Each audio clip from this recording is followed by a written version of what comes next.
इस वीडियो में हम आपको क्लास 10th मैथ चैप्टर 12 के वायरल क्वेश्चन को बताने वाला हूं जो आपके एग्जाम में कई बार पूछे जा चुके हैं और हो सकता है 2026 के परीक्षा में भी बोर्ड मेंबर डाल दे, बोर्ड मेंबर पूछ दे। तो आपको करना कुछ नहीं है, बस इस वीडियो को एक बार जरूर देख लेना है, क्योंकि अभी जो मैं दो ऐसे वायरल क्वेश्चन को बताने वाला हूँ चैप्टर 12 से, यानी कि पृष्ठीय क्षेत्रफल और आयतन पाठ से। अभी जो मैं क्वेश्चन आपको बताने वाला हूँ यही दो ऐसे क्वेश्चन हैं जो आपके एग्जाम में बार बार पूछे जा चुके हैं, इवन 5 सालों तक लगातार घुमा फिरा कर पूछ चुका है बोर्ड मेंबर। तो आपको करना कुछ नहीं है, इस वीडियो को एक बार शुरू से लेकर अंत तक देख लेना है। तो चलिए वे कौन कौन से क्वेश्चन है आपको हम बोर्ड पर बताते हैं। देखिए पहला क्वेश्चन क्या है, मैथ चैप्टर 12 से है कि क्वेश्चन क्या है कि कोई तंबू एक बेलन के आकार का है। क्या? कोई तंबू यानी कि कोई चीज जो है वो बेलन के आकार का है जिस पर एक शंकु जो है वो अध्यारोपित है। तो सबसे पहले हम बेलन का चित्र बना लेते हैं। बेलन का चित्र जो है वो आपका ऐसा होता है।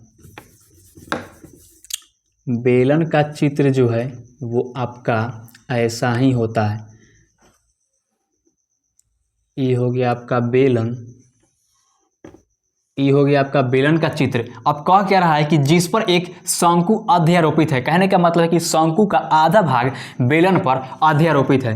तो शंकु का चित्र हम बना लेंगे। इस पर शंकु का ये वाला चित्र जो है वो आपका हो गया।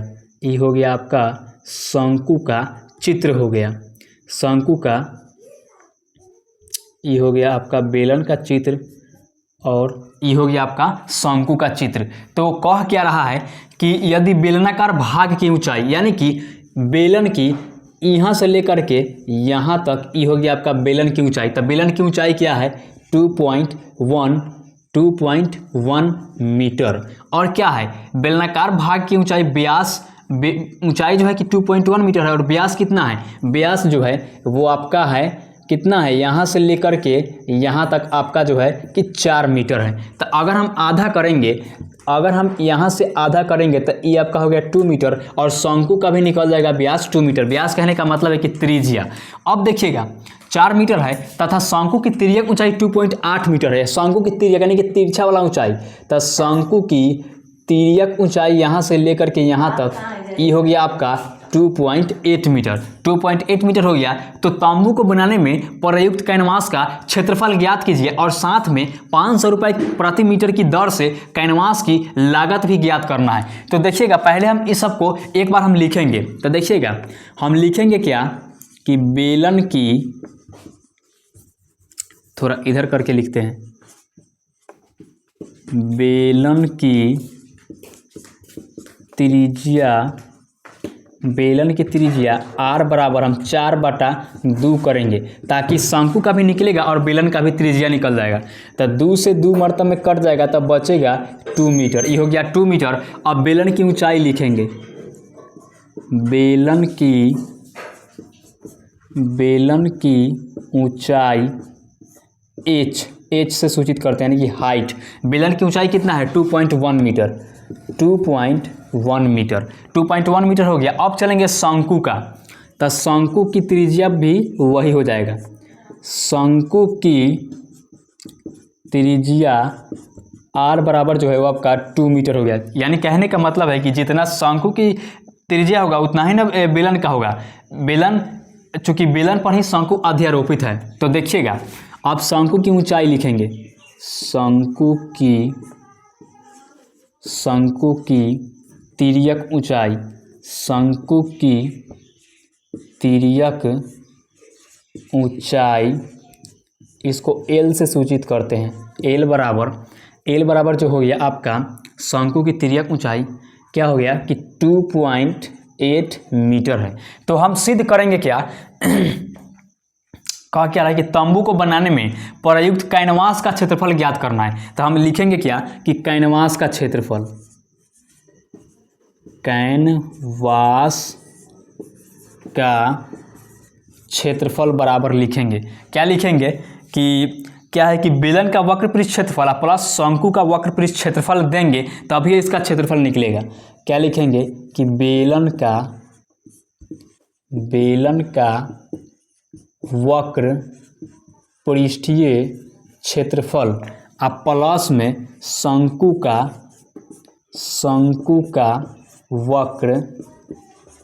वक्र पृष्ठ क्षेत्रफल। तो देखिएगा इसका सूत्र क्या होता है बेलन का वक्र पृष्ठ क्षेत्रफल का, कि इसका सूत्र होता है 2 पाई आर एच प्लस में शंकु का क्या होता है वक्र पृष्ठ क्षेत्रफल पाई आर एल होता है, पाई आर एल होता है। तो हम क्या करेंगे कि इसमें पाई आर, इसमें 2 पाई आर एच है और यहाँ पर पाई आर एल है, यहाँ पर पाई आर इसमें भी है और यहाँ पर पाई आर इसमें भी है। तो इसको हम कॉमन ले लेंगे, तब पाई आर इंटू 2h प्लस ये हो गया आपका एल। अब देखिएगा इसका अगला प्रोसेस क्या होगा।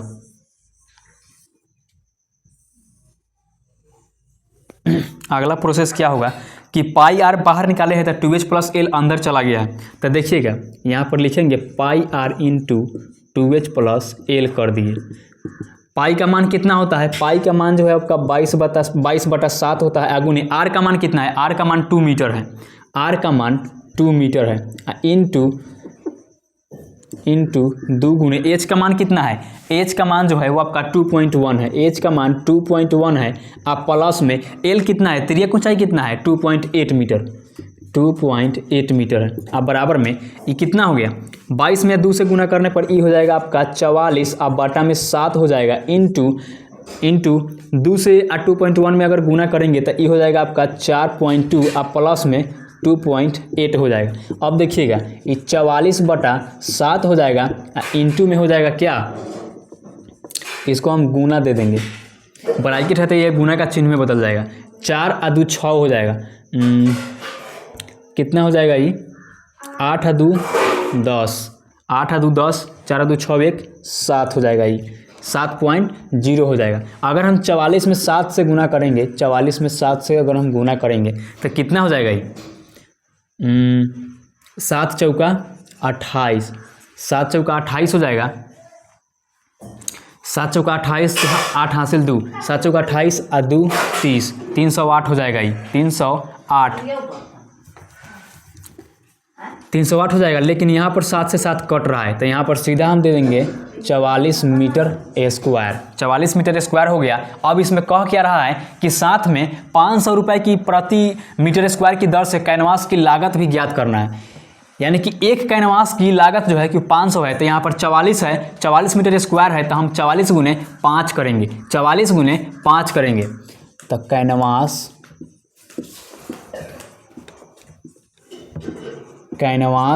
की लागत बराबर जो है 500, कैनवास की प्रति लागत बराबर जो है वो 500 है, तो 44 इसमें हम गुना कर देंगे तो यह जाएगा कितना हो जाएगा 4 से 0 से गुना करने पर 0, 5 का 20 और 2 22 हो जाएगा, यानी कि ये हो जाएगा आपका 22,000 मीटर स्क्वायर हो जाएगा। और यही आपका मैथ चैप्टर 12 के एक ऐसे क्वेश्चन है जो आपके एग्जाम में बार बार पूछे जाते हैं, और ऐसा तरीका से आपको हम बता दिए हैं कि आपको एक बार में ही समझ में आ गया होगा। चलिए वीडियो को पॉज कीजिए और इस क्वेश्चन को आप अच्छे से नोट कर लीजिए। चलिए नोट कीजिए और अब चलते हैं अगले वायरल क्वेश्चन की ओर जो आपके एग्जाम में बार बार पूछे जा चुके हैं। चलिए देख लीजिए कि वो कौन कौन से क्वेश्चन हैं जो आपके एग्जाम में बार बार पूछे गए हैं, और हो सकता है 2026 के बोर्ड परीक्षा में भी बोर्ड मेंबर डाल दे, बोर्ड मेंबर पूछ दे। देखिए अगला क्वेश्चन क्या है, देखिए सेकंड क्वेश्चन क्या है मैथ चैप्टर 12 से कि दवा का एक कैप्सूल एक बेलन के आकार का है। क्या दवा जो है वो कैप्सूल जो है वो बेलन के आकार का है, जिसके दोनों सिरों पर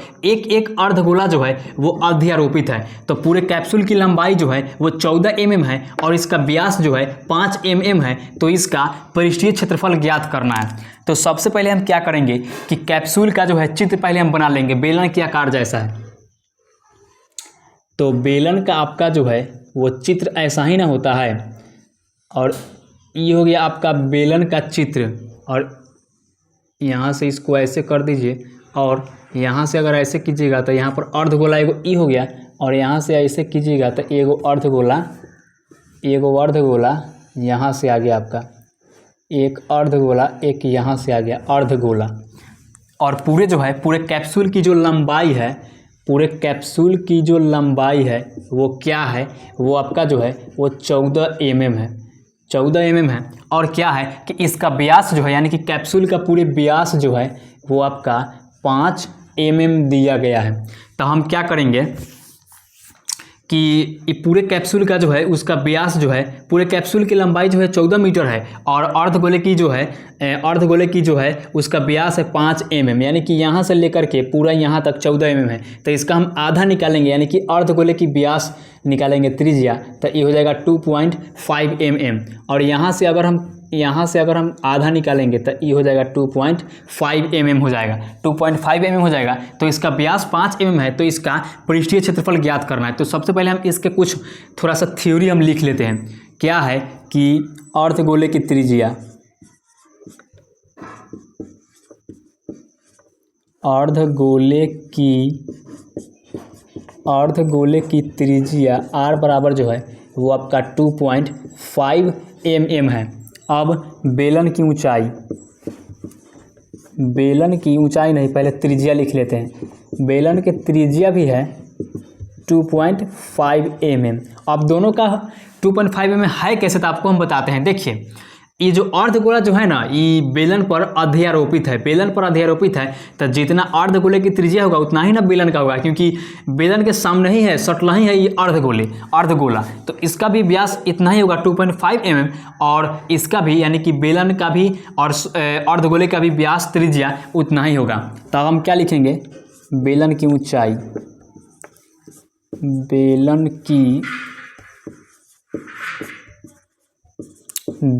ऊंचाई निकालेंगे, यानी कि h। तो देखिएगा, बेलन की ऊंचाई निकालेंगे तो क्या है कि पूरे कैप्सूल का जो है, यानी कि पूरे दावा का जो है वो पूरा लंबाई जो है, ऊंचाई जो है 14 मीटर है।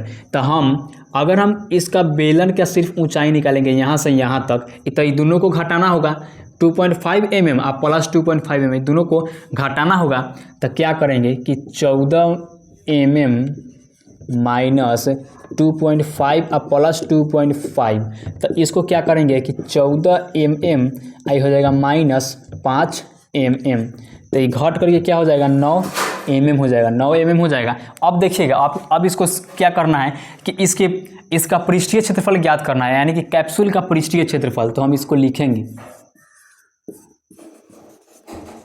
कैप्सूल का पृष्ठीय क्षेत्रफल जो है वो बराबर में क्या है कि बेलन का वक्र पृष्ठ क्षेत्रफल, बेलन का वक्र पृष्ठीय क्षेत्रफल आप प्लस में 2 गुने, यानी कि 2 गो अर्धगोला ना है तो हम 2 गो लिखेंगे, 2 गुने अर्धगोले का क्षेत्रफल करेंगे। तो देखिएगा क्या है कि बेलन का वक्र पृष्ठ क्षेत्रफल क्या होता है, बेलन का वक्र पृष्ठ क्षेत्रफल क्या होता है 2πrh। अब प्लस में अर्धगोले का वक्र पृष्ठ क्षेत्रफल क्या होता है 2 गुने 2πr² होता है। तो अगर हम इसमें क्या करेंगे कि इसमें हम 2πr को अगर हम बाहर ले लेंगे, 2πr को अगर हम बाहर ले लेंगे, 2πr को बाहर हम ले लेंगे तो h प्लस ई हो जाएगा आपका, h प्लस ई हो जाएगा आपका 2r हो जाएगा। h प्लस इसको हम करेंगे तो ये 2r हो जाएगा, 2r हो जाएगा। एक बार देख लेते हैं, 2πr को अगर हम बाहर लिए हैं, 2πr को अगर हम बाहर लिए हैं तो ये क्या हो जाएगा कि h प्लस में ये 2r हो जाएगा, 2r हो जाएगा, यानी कि स्क्वायर है। अगर एगो r निकालेंगे तो अंदर में बच जाएगा r। तो देखिएगा, अब इसको कहाँ पर, यहीं पर सिद्ध करते हैं। इसको हम लिखेंगे तो 2π, तो 2π है तो 2 गुने 22/7 गुने r का मान कितना है 2.5 है, 2.5 है इंटू h का मान कितना है, h का मान 9 है, h का मान 9 है। आप प्लस में h का मान 9 है, आप प्लस में 2 गुने r का मान कितना है 2.5, तो ये दोनों के अगर हम गुना करेंगे 2.5, 2 गुने 22 गुने 2.7 करेंगे तो ये हो जाएगा आपका 110/7 गुने ये कितना हो जाएगा 9 और 5 14 हो जाएगा। ये 9 से 2.5 में 2 से गुना करेंगे तो ये हो जाएगा कितना 5 और 9 5 14 हो जाएगा, और ये घट जाएगा, कट जाएगा, 7 दूना 14 mm स्क्वायर हो जाएगा। ये अब बराबर में क्या हो जाएगा कि 110 गुने 2 करेंगे तो ये हो जाएगा 220 mm² हो जाएगा। 220 mm² हो गया, 220 mm² हो गया तो हम क्या लिखेंगे कि कैप्सूल का क्षेत्रफल बराबर जो है वो आपका 220 mm² हो गया। और यही इसका आंसर है, एकदम सिंपल सा, एकदम साधारण सा। तो हम उम्मीद करते हैं कि ये क्वेश्चन भी आपको समझ में आ गया होगा। और यही क्वेश्चन जो है कि आपके एग्जाम में बार बार पूछे गए हैं, घुमा फिरा कर पूछा है बोर्ड मेंबर ने। तो आप वीडियो को पॉज कीजिए और इन सभी क्वेश्चन को आप अच्छे से नोट कर लीजिएगा, पार्ट पर रिवाइज कर लीजिएगा, जिससे आपके दिमाग में पूरा एकदम आसानी से बैठ जाएगा। चलिए बस वीडियो में इतना ही। हम उम्मीद करते हैं कि ये क्वेश्चन जो है आपको एकदम आसान तरीका से आपको समझ में आ गया होगा। चलिए बस वीडियो में इतना ही। हम फिर मिलेंगे अगले चैप्टर के ऊपर, अगले वायरल क्वेश्चन के ऊपर, जो आपके एग्जाम में बार बार पूछे गए होंगे और पूछे जाते भी हैं। चलिए बस वीडियो में इतना ही।